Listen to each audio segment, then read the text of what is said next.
हे अर्जुन, रजोगुण और तमोगुण को दबाकर सत्वगुण, सत्वगुण और तमोगुण को दबाकर रजोगुण, वैसे ही सत्वगुण और रजोगुण को दबाकर तमोगुण होता है अर्थात बढ़ता है।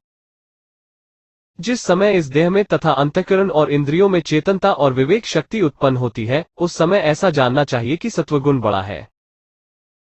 हे अर्जुन, रजोगुण के बढ़ने पर लोभ, प्रवृत्ति, स्वार्थ बुद्धि से कर्मों का सकाम भाव से आरंभ, अशांति और विषय भोगों की लालसा ये सब उत्पन्न होते हैं।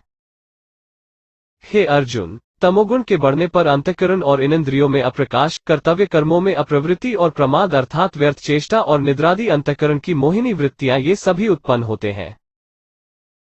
जब यह मनुष्य सत्वगुण की वृद्धि में मृत्यु को प्राप्त होता है, तब तो उत्तम कर्म करने वालों के निर्मल दिव्य स्वर्गादि लोकों को प्राप्त होता है।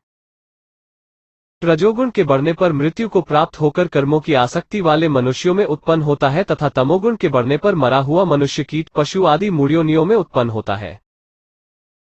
श्रेष्ठ कर्म का तो सात्विक अर्थात सुख, ज्ञान और वैराग्यादि निर्मल फल कहा है, राजस कर्म का फल दुहक एवं तामस कर्म का फल अज्ञान कहा है। सत्वगुण से ज्ञान उत्पन्न होता है और रजोगुण से निःसंदेह लोभ तथा तमोगुण से प्रमाद और मोह उत्पन्न होते हैं और अज्ञान भी होता है। सत्वगुण में स्थित पुरुष स्वर्गादि उच्च लोकों को जाते हैं, रजोगुण में स्थित राजस पुरुष मध्य में अर्थात मनुष्य लोक में ही रहते हैं और तमोगुण के कार्यरूप निद्रा, प्रमाद और आलस्यादि में स्थित तामस पुरुष अधोगति को अर्थात कीट, पशु आदि नीच योनियों को तथा नरकों को प्राप्त होते हैं।